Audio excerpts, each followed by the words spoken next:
Chefs d'entreprise, responsables des ressources humaines et jeunes entrepreneurs. Pour une émergence et un accomplissement heureux de vos projets, l'Institut franco-togolais de communication et de coaching IFT2C vous propose des formations modulaires et continues en programmation, neurolinguistique, PNL, en business coaching et en développement personnel. Prenez rendez-vous au 22 40 32 70 et au 97 37 94 19 ou au siège de l'IFT2C à Kégué, à côté de la nouvelle école américaine. Madame, monsieur, bonsoir et bienvenue à l'émission ID. Ce soir, nous allons parler du business coaching.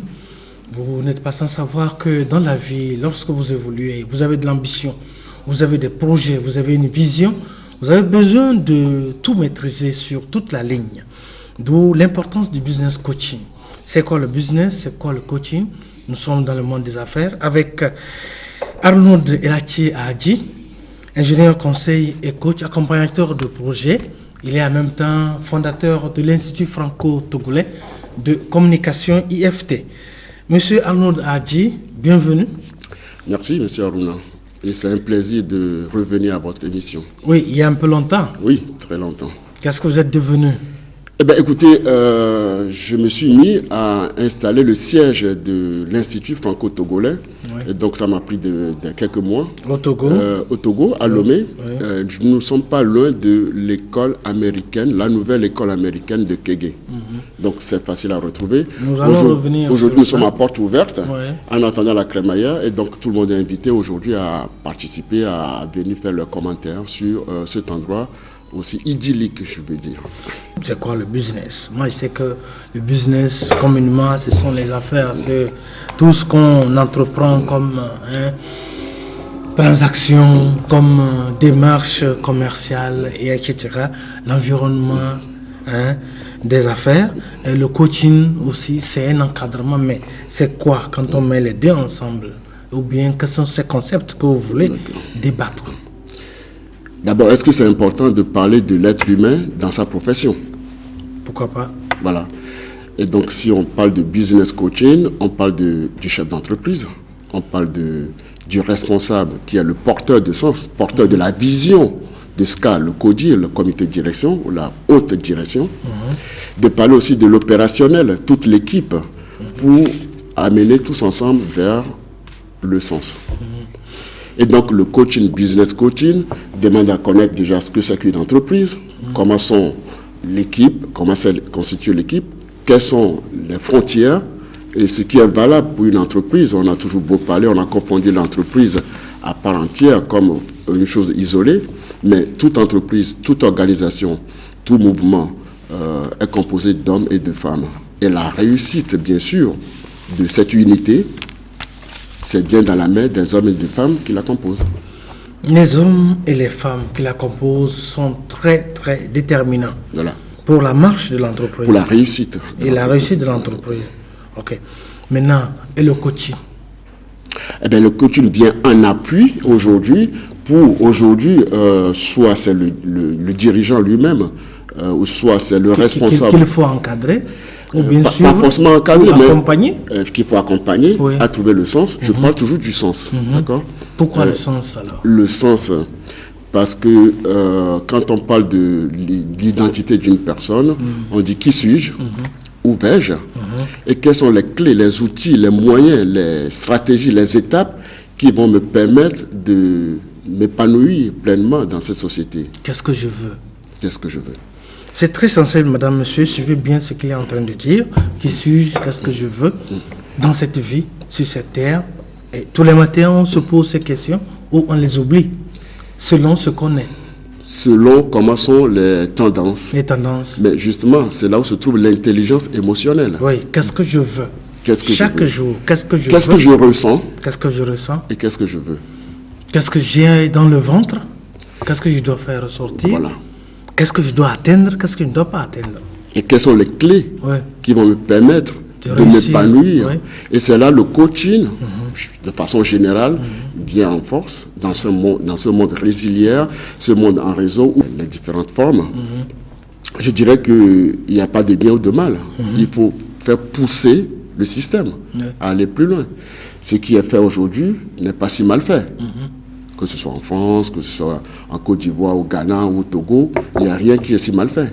Mais seulement, on peut poser la question de la conséquence. Si nous ne faisons rien, quelle serait la conséquence dans 5 ans, dans 10 ans? Voyez-vous?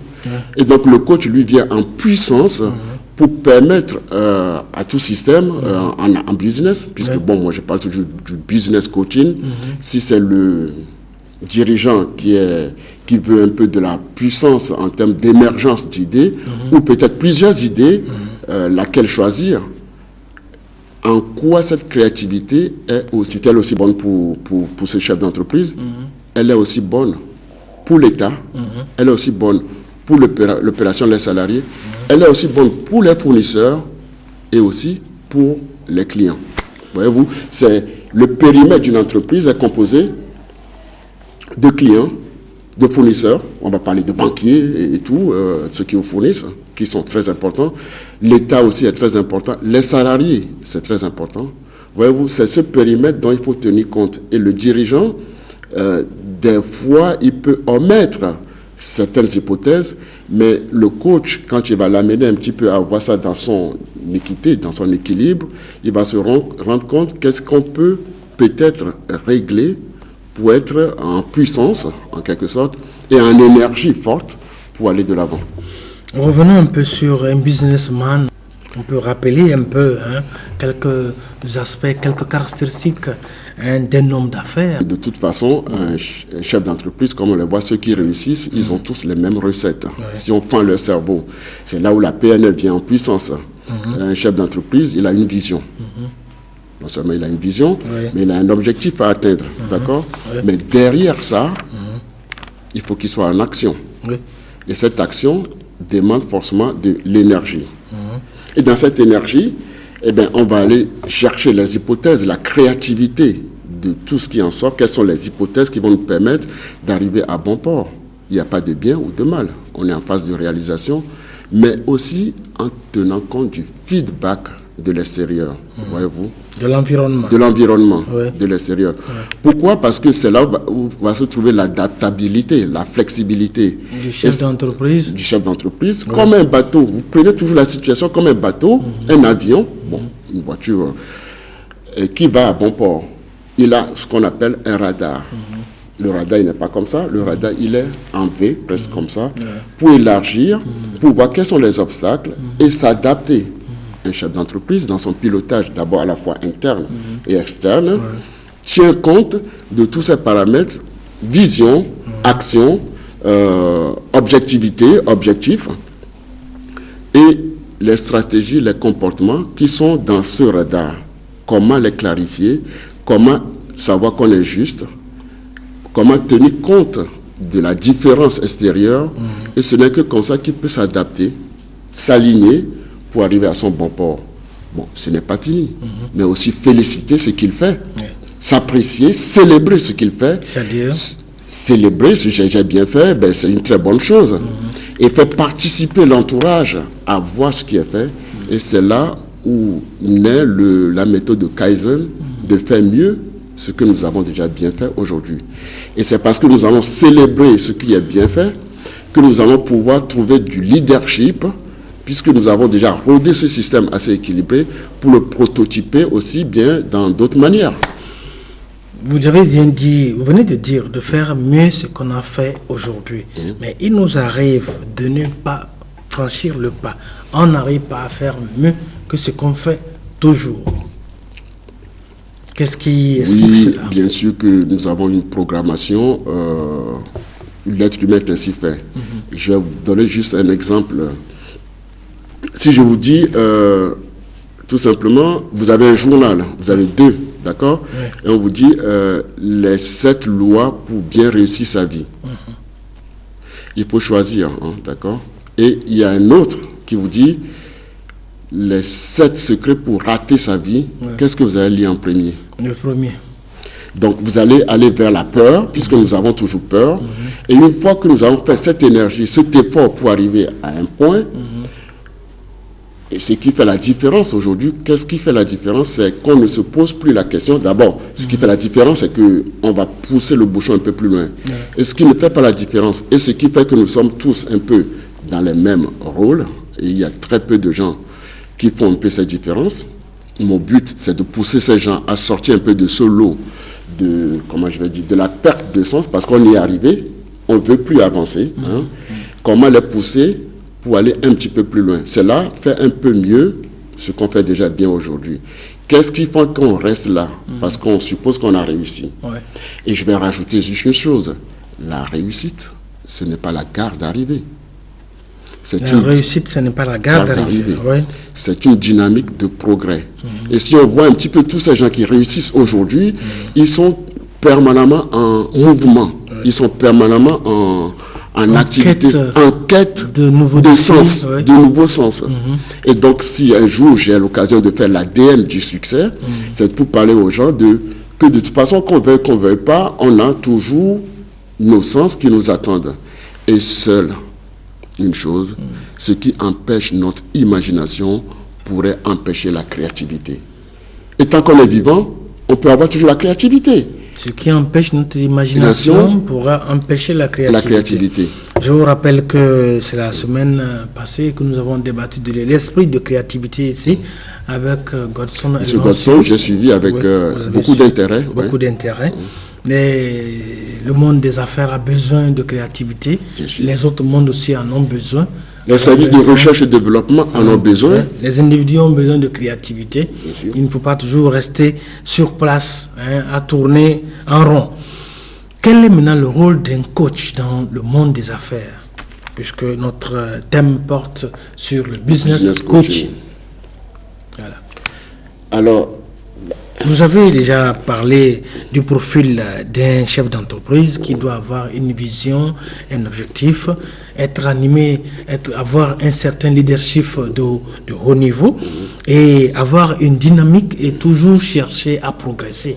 Mais dans ce progrès, parfois, il y a des blocages parce que nul n'est infaillible. Et c'est là où parfois que le coach peut intervenir. Alors, le coaching aujourd'hui, ça vient en puissance. C'est aussi une chose qui vient au-delà de la technique. C'est-à-dire les ingénieurs, le maçon, ou tous ceux qui sont techniciens se disent quelquefois c'est suffisant, ce qu'ils savent faire. Oui. Voilà. Et le coach, puisque nous partons d'une perception pour avoir un résultat. Oui. D'accord? Bon, ça c'est la PNL. Hein. Ce résultat, s'il est insatisfaisant, si ça ne vous satisfait pas ce résultat, il faut changer la perception des choses. Ouais.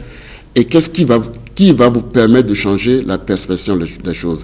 Qui c'est qui va vous permettre de voir les choses autrement?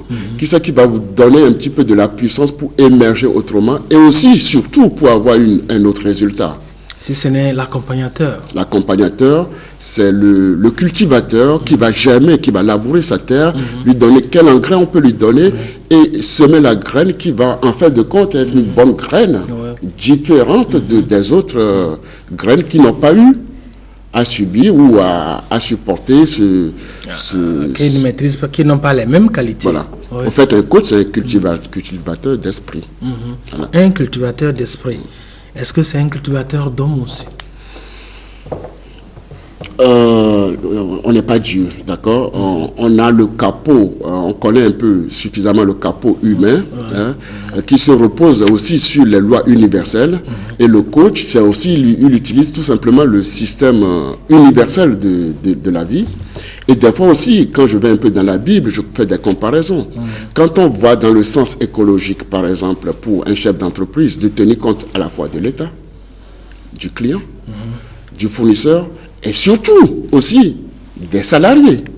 Quel est le sentiment à l'égard de la chose et quelle est l'énergie qu'ils peuvent mettre en place pour pouvoir avancer. D'accord? À partir de là, eh bien, l'entreprise ne peut que grandir parce qu'on se pose de très bonnes questions. Pour le dirigeant, c'est aussi avoir en pleine conscience ce qui lui manquait en termes de culture. Pour le responsable porteur de sens, surtout aller chercher l'intelligence émotionnelle. Qu'est-ce qu'on ressent? Et quel besoin ça a? quelle est l'énergie, l'action qu'on va mettre en place pour y aller, quelles sont les différentes étapes, comme aussi par exemple un généraliste ou un docteur qui vous pose des questions, là vous êtes malade physiquement, on est d'accord? C'est un diagnostic. Voilà, un diagnostic, et ce n'est que comme ça, après que vous allez pouvoir émerger vers le sens. Découvrir le mal, le soigner et vous allez recouvrir la santé. Il y a une technique de John de Martini qui est un grand accompagnateur qui a créé le film Le long fleuve tranquille, ou quelque chose comme ça, qui a été l'un des grands coachs de Nelson Mandela à l'époque. Ben, qu'est-ce qu'il a été chercher? D'aller chercher dans la profondeur de ce qui ne va pas, transformer tout ça, remonter à la surface et de se rendre compte qu'on peut faire d'une contrainte un levier. Tout est là. Vous étiez hors du Togo, vous étiez particulièrement en France, vous étiez en France et vous êtes revenu. Quel regard jetez-vous sur le monde des affaires? Et à quel niveau est-ce que le coaching peut intervenir? Mais d'abord, voyons le regard que vous jetez sur le monde des affaires. Ben, j'ai des regards, mais ça reste aussi à la fois personnel. Mais en même temps, je peux rajouter qu'on parle toujours de beaucoup de ce que l'on veut. D'accord? Et il y a une... Vous voulez dire, on parle beaucoup de ce que l'on veut, on ne fait pas beaucoup de ce que l'on veut, ou comment? Ben, on parle toujours de ce que l'on veut. Comment former les gens pour avoir des potentialités, comment mettre du plus, du plus, et du plus, et du plus. On veut plus. D'accord? Là, c'est un sens. On en veut plus. D'ailleurs, pour l'éducation, on veut toujours, l'enfant, il veut toujours plus. Alors, il y a une chose. Est-ce qu'on pourrait poser la question, qu'est-ce qu'on ne veut pas? Et Steve Jobs, le créateur de Macintosh, Apple, iPhone et tout que vous connaissez aujourd'hui, il s'est toujours posé la question, il a une citation qui dit, c'est aussi important de savoir ce qu'on ne veut pas pour ce qu'on veut. Si je veux quelque chose, de savoir ce qu'on ne veut pas de ce qu'on veut. Donc se poser la question, au fait, que ce soit pour un individu, pour un couple, pour un État, pour le gouvernement, pour toute dirigeance, de dire qu'est-ce qu'on ne veut pas. Mais aller dans la profondeur de ce qu'on ne veut pas, et c'est comme ça qu'on va trouver avec quoi on peut changer. On est encore une nouvelle fois dans la PNL, la programmation neurolinguistique, qui nous permet d'aller chercher qu'est-ce qu'on peut utiliser pour remplacer ce qu'on ne veut pas. Quand on rentre en entreprise... Pour faire mieux. Pour faire mieux, quand on rentre en entreprise, au niveau des normes ISO, 9001 ou pour la sécurité environnementale, on a des analyses de process, analyses processus. Quand ça a marché, comment s'y est pris? Et le jour que ça ne marche pas, nous avons toujours notre schéma de comment ça marche, aller trouver au milieu ou quelque part, qu'est-ce qui n'a pas marché? Il n'y a pas de bien ou de mal, et voir comment on peut faire une différence. Quand vous avez une industrie, que vous avez des rebuts, de la machine qui ne va pas très bien tout le temps, ou vous avez beaucoup de rebuts, on perd de l'argent. Si on va un petit peu de quand est-ce que ça marchait, comment ça marchait, et que c'est une analyse processus, on va essayer de regarder. Et c'est les hommes qui vont regarder et voir ce qu'on peut modifier pour avoir un autre résultat. Que ce soit pour un individu, un couple, que ce soit pour l'ensemble, que ce soit pour un État, le business coaching, il n'a pas plus d'autres principes que d'amener un chef d'entreprise, l'opérationnel, en termes de gestion de conflits, en termes de comment mieux vivre, en termes de comment retrouver du bien-être pour être de plus en plus dans la forte créativité, bénéfice pour le responsable, bénéfice pour le dirigeant, bénéfice pour la vision, et ce qui permet justement d'avoir de nouvelles visions plutôt que être pris à l'enclume entre ce qui ne marche pas. C'est que des lois universelles. Oui, même au village, on le sait, lorsqu'on vous donne du mil à vanner, vous savez qu'après, il faut faire le tri, enlever les petits cailloux qui sont dedans et garder le petit grain utile pour vous le dites si bien. Donc vous avez vu que le coaching, ce n'est pas quelque chose d'exceptionnel en tant que ça. Mais c'est tout simplement arriver à comprendre qu'on veuille ou qu'on ne veuille pas, il y a une loi universelle qui nous guide et que nous sommes contraints de dire, mais si nous suivons un autre chemin, nous pouvons aller beaucoup très haut, mais un beau jour, le bail va nous challenger. Oui, vous avez dit entre-temps que c'est bon de connaître aussi ce qui ne va pas. Est-ce que c'est là où qu'intervient le coach dans le business ou bien c'est avant cela? Il y a différentes approches. Ouais. Si vous venez me voir pour dire qu'est-ce qui ne va pas, je vais vous dire, ben oui, c'est super. Ouais, voyons, voir s'il n'y a pas... ça ne nous révèle pas un joyau derrière. Et je vais aussi rajouter que derrière toute frustration, derrière n'importe quelle frustration, aussi importante que soit-elle, derrière tout échec ou toute frustration, se trouve le germe d'une satisfaction plus grande. Et le coach, c'est ça qu'il va aller chercher. Et c'est pour ça que j'ai du mal à parler des problèmes, de comment c'est et tout, puisque nous sommes nés de toute façon sous la peur. Tout être humain, la première des choses qu'on connaît, c'est la peur. Parce que lorsqu'on était dans le ventre de notre maman, tout content, on était dans un univers où il n'y a pas de valeur de jugement, il n'y a pas de bien ou de mal. On était couconnés. L'environnement s'occupe de nous. On est d'accord?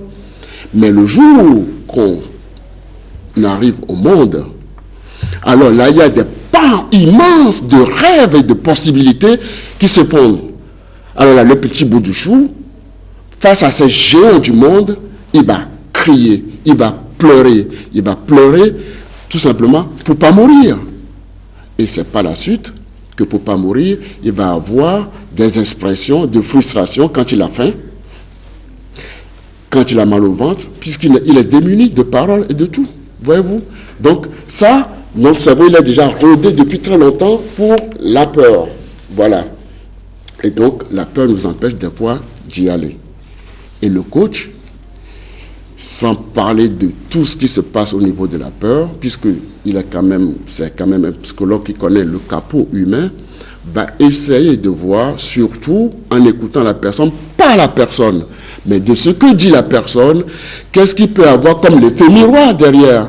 C'est un peu pour dire, quand on parle du yin et du yang, il y a l'homme et la femme, il y a le plus et le moins, il y a la joie, la tristesse. Ouais, il y a le bien et le mal, il y a le ciel et la terre. Pour faire une photo, il faut de l'ombre et la lumière. Donc, voyez-vous, on a tous ces exemples-là devant nous. Mais justement, le coach, il est là justement pour trouver le juste milieu, comment faire une belle photo, comment arriver entre le plus et le moins. Ce n'est pas lui qui fait la photo. Le photographe est là. Le photographe est là, il appuie. Et le client est là. Mais lui, il est entre les deux. Oui. Ouais. Mais pour faire une photo, il ne faut pas que la lumière. Ouais. Il faut de l'ombre et de la lumière dans l'appareil. Et lui, il referme un truc, il fait un flash. Il a besoin de cette ombre et de cette lumière pour sortir un effet. D'accord? Et donc, dans toute chose, pour sortir une puissance, il faut aussi aller voir où se trouve la frustration. Comme les gens, ils sont toujours uniquement branchés à la frustration. Pas tous, bien sûr, heureusement qu'il y a beaucoup d'autres qui émergent, qui sont rodés dans la façon de comment poser la question à l'approche solution. Eh bien, le coach, lui, il est là pour aller voir quel est l'effet miroir de l'autre côté et comment, par des protocoles particuliers, bien sûr, amener cet individu à se détacher de ce sentiment pour émerger vers le sens. Et je vais rajouter aussi que quand quelqu'un défend un sentiment, quand quelqu'un défend quelque chose, c'est pas ce qu'il défend, c'est le sentiment qu'il a à l'égard de cette situation qu'il défend. Et s'il faut ouvrir le champ des possibles, c'est de l'amener à voir un peu les choses autrement, pour ainsi se donner une autre, nouvelle stratégie et obtenir un autre résultat.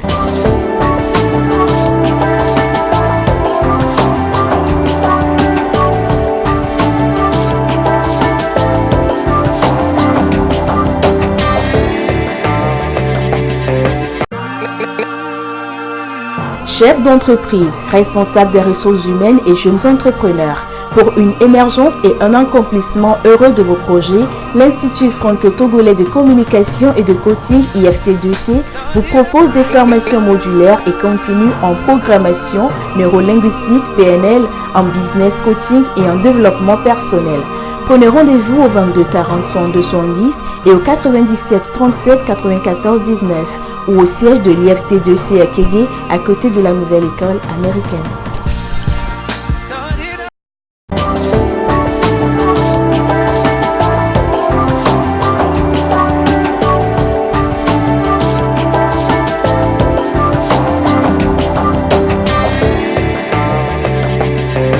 Je vous rappelle, je suis sur ce plateau avec Arnaud Adji.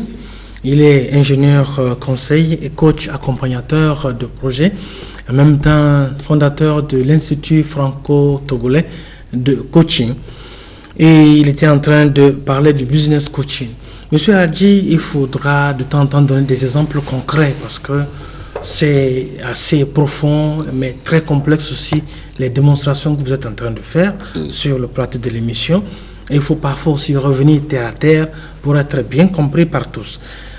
Dans les différentes approches par rapport à vos clients, est-ce que vous nous citez quelles sont les approches que vous utilisez le plus?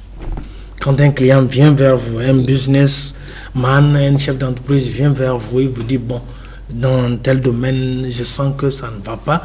Est-ce que vous allez le suivre dans son entreprise, ou bien vous aurez juste un contact avec lui, ou bien l'épier, ou bien lui commencer par lui donner des leçons? Ah non, le coach n'est pas un donneur de leçons. Le coach, il n'est pas un donneur de leçons.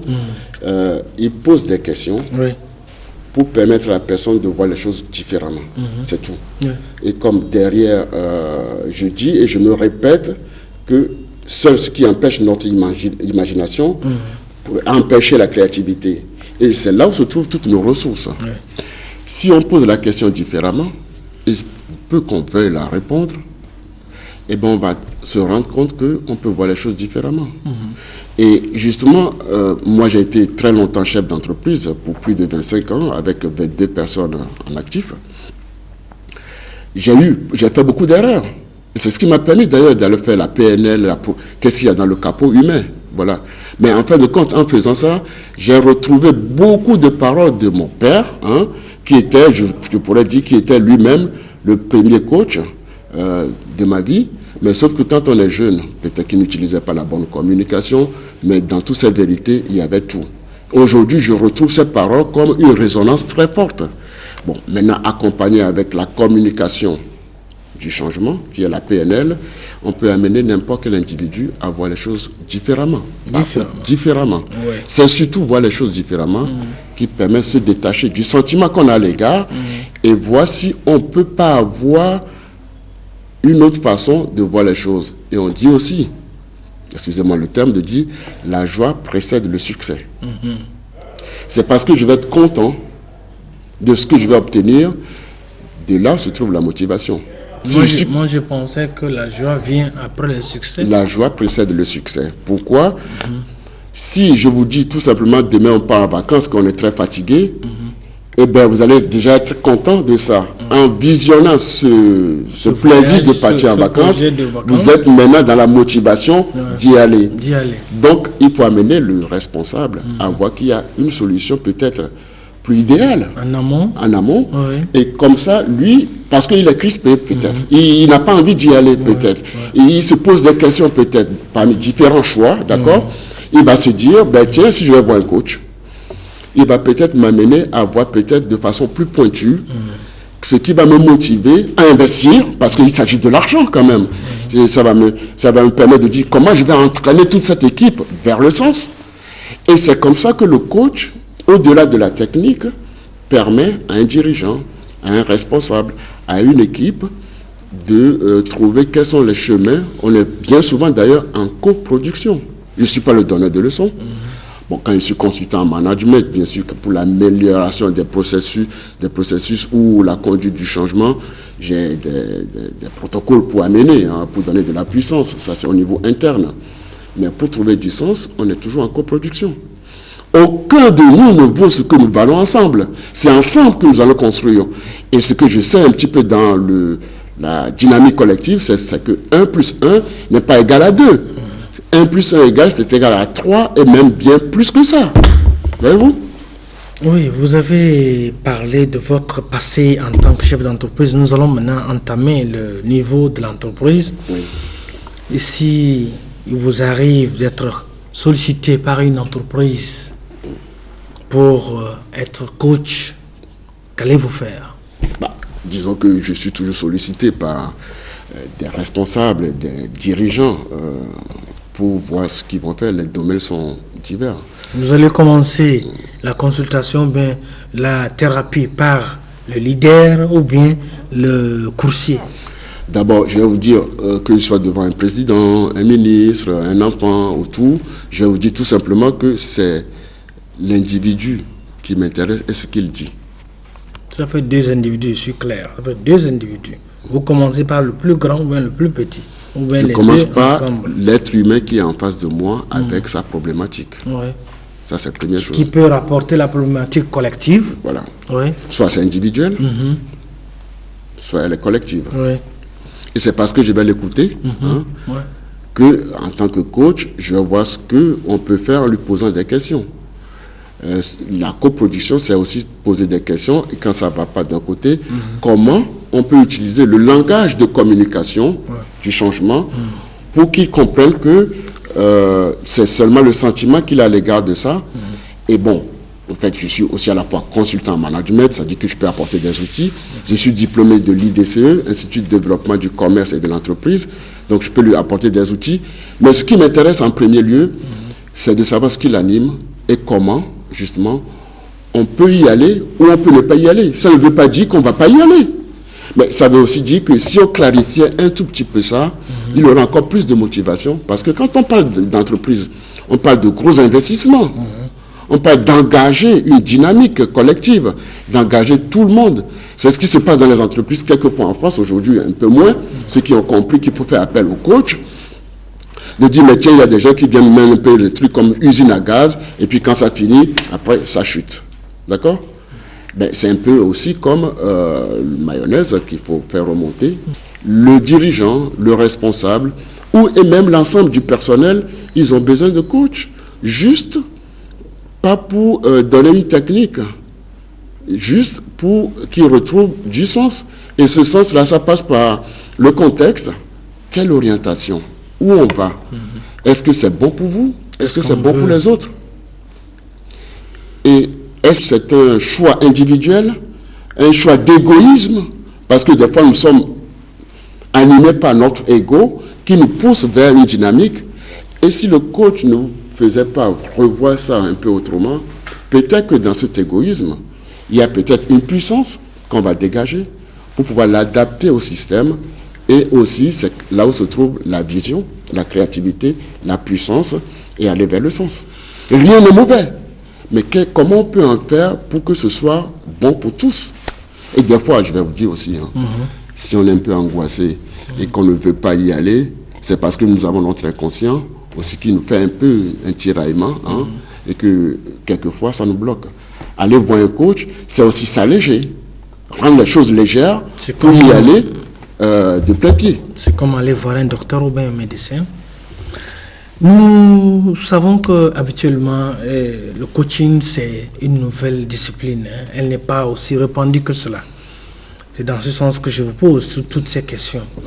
Elle n'est pas aussi répandue que cela au Togo comme en Afrique.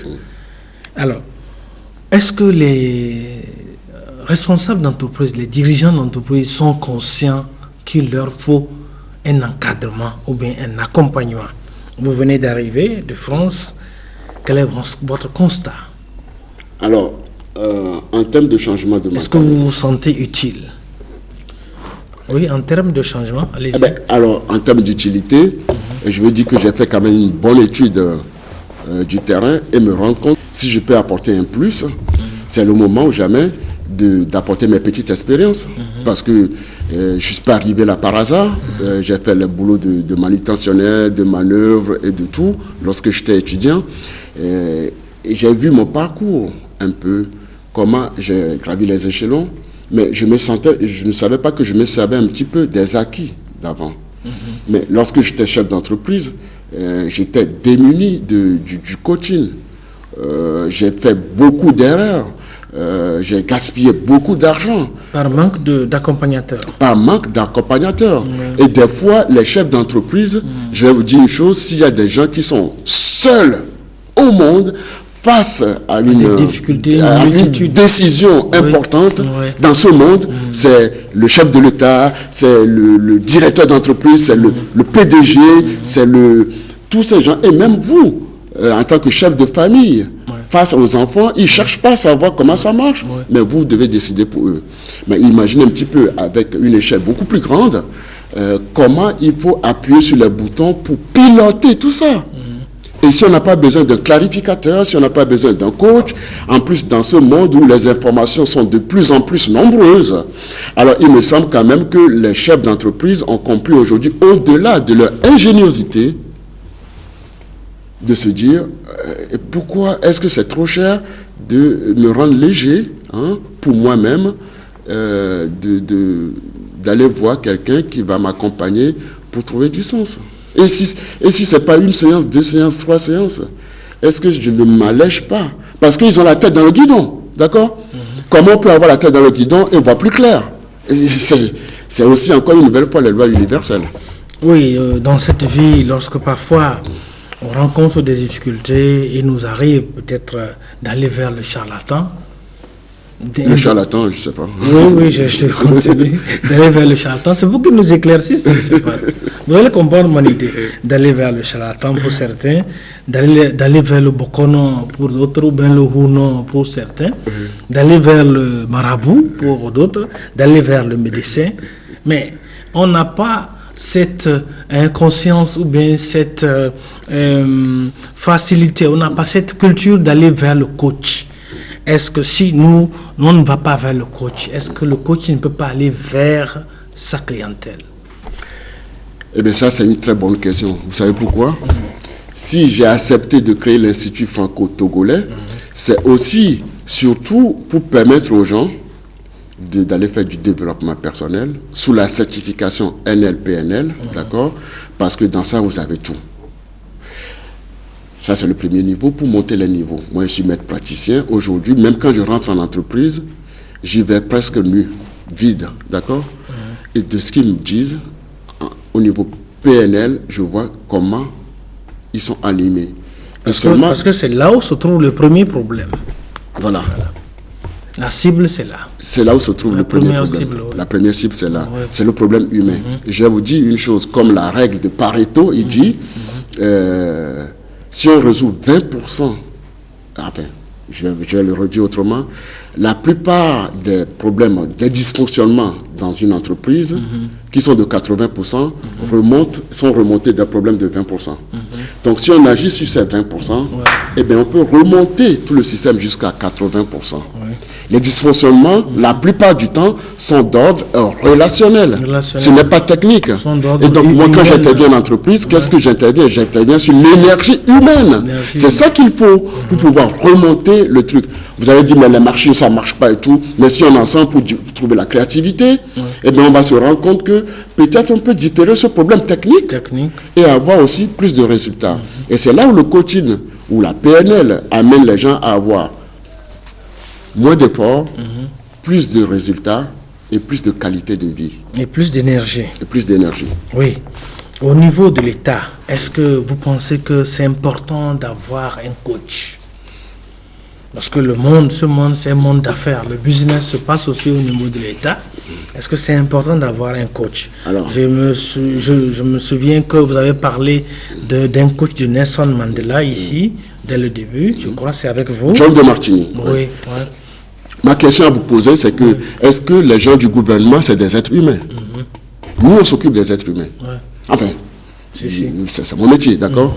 Est-ce que c'est des êtres humains? Oui. Est-ce qu'ils ont les mêmes problèmes que le chef d'entreprise? Pourquoi pas? Est-ce qu'ils ont une vision? Est-ce qu'ils ont une finalité objective? Est-ce qu'ils ont aussi un devoir de se dire que j'entraîne toute une équipe vers une réussite? Ils ont tout ça. Bon, ben alors à ce moment, ce n'est pas à moi de poser la question, c'est eux qui vont comprendre d'eux-mêmes que ce qui est valable pour les chefs d'entreprise, je vais dire, ils sont privés, ils ont mis leur bille, d'accord? Ils veulent que leur bille, ça s'étoffe, d'accord? Ou du moins, qu'ils ne perdent pas d'argent. Et je vais aussi encore ajouter que le benchmarking, pourquoi est-ce qu'ils le font? Aller voir ce qui se fait de mieux pour un chef d'entreprise, c'est important pour lui, pour pouvoir dire comment je peux aussi m'adapter et faire mieux aussi. Et donc, ils sont tout le temps à la recherche de la pêche à l'information. Et donc, ils ne se refusent pas de payer cher le service recherche et développement, de payer cher de l'accompagnement de projets. Et donc, pour un gouvernement, pour un ministre, pour un chef de cabinet, pour tout ce système composé d'hommes et de femmes, il me semble que le coaching, que ce soit pour les dirigeants, que ce soit pour eux, c'est la même chose. Où l'on va? Qui sommes-nous? Quand je parle des ONG, on a vu un petit peu aussi, excusez-moi le terme, ils sont aussi nombreux, mais la finalité, quelquefois, on voit qu'il n'y a pas aussi autant de résultats. Nous sommes là aussi pour permettre aux gens qui aient des ressources. On peut aujourd'hui, par exemple, parler de, je ne sais pas, quand on parle un petit peu des dépotoirs, par exemple, on parle de la jeunesse, on parle de la main-d'œuvre, on peut leur donner du boulot. Comment on peut leur donner ce boulot-là? On peut tout simplement, en se disant, mais tous les dépotoirs qui sont à Lomé, dans les villes, à Tapamé, à Socoré et tout ça, pourquoi est-ce qu'on ne les transforme pas en lieu d'enlèvement de poubelles et en même temps y planter des pépinières? Puisque la merde là qui est à côté, elle permet aussi de faire grandir les plantes. C'est aussi beau les plantes, les roses. Moi j'adore le jardin. Mais qu'est-ce qui fait pousser si ce n'est pas de l'engrais qui vient de quelque part? Et donc, le système nous a amené déjà où on peut faire les engrais. Le système nous a amené où on peut utiliser les jeunes pour faire planter les plantes et avoir de la communication. Et même si à côté, il y a un peu une poubelle, c'est déjà, on n'a pas plus besoin d'aller désigner où est-ce qu'on peut enlever des poubelles. Ils sont déjà là, les dépotoirs sont là. On peut les transformer et des idées, des exemples, des créativités comme ça, il y en a en pagaille. Un responsable de ville qui veut assainir la ville, par exemple, il est capable de trouver de ce qu'on ne veut pas, qu'est-ce qu'on met à la place. Et ça, on n'a pas forcément besoin de beaucoup d'argent. L'inconscient collectif, il est là, ne serait-ce que pouvoir lui donner un peu plus de motivation. Si les jeunes s'y retrouvent un peu dans cette activité, alors là, on se rend compte que tout est possible. Et je vais dire aussi, on reconnaît quand même que les choses sont difficiles si on les voit un peu de cette façon, tout ça. Si on se penche là-dessus, on les voit, c'est tout un tas, d'accord? C'est gros, on ne sait pas par où commencer. Et si on commençait par le petit pas de façon consciente, étape par étape, escalier par escalier, dès lors, on peut se rendre compte que tout est accessible. C'est le même programme. La façon dont je m'y prends pour faire le petit, je vais prendre aussi la même façon pour ainsi brasser les autres. Et quand vous avez 100, vous faites 1 en moins, il vous reste 99. Le plaisir que vous allez avoir pour descendre ça, vous allez avoir ce plaisir pour accélérer le système et atteindre les 100. Mais la vie, elle ne finit pas, c'est toujours une continuité. Autour de certains responsables d'entreprise, de certains dirigeants, il y a ce qu'on appelle des conseillers techniques. Est-ce que vous pensez que ce sont les coachs, ça?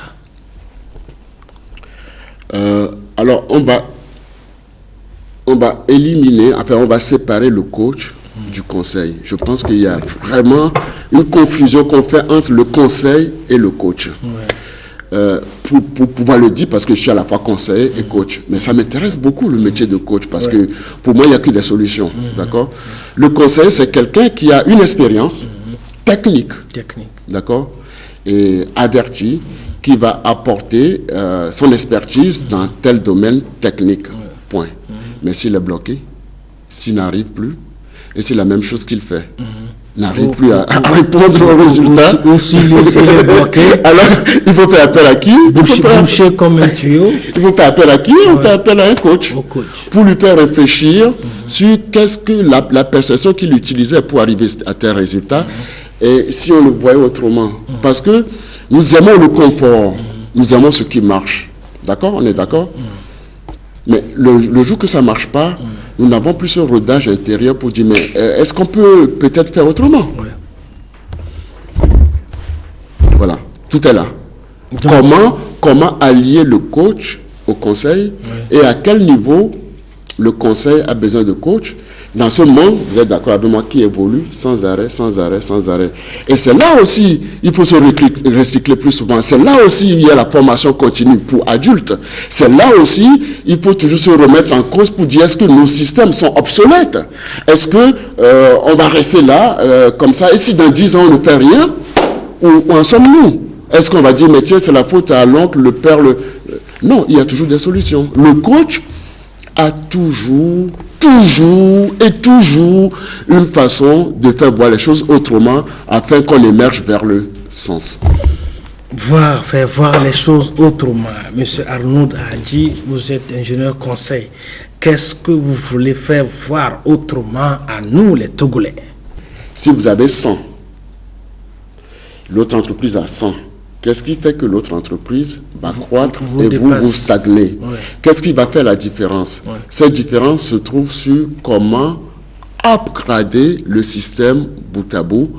Et pour faire ça, il faut quelqu'un pour faire la réflexion régulière, pas en bien, pas en mal, mais qui vous fait la réflexion, qui vous ramène un petit peu les choses inconscientes, en conscience, et qui va vous permettre d'être en dynamique, de faire mieux demain ce que vous faites déjà bien aujourd'hui.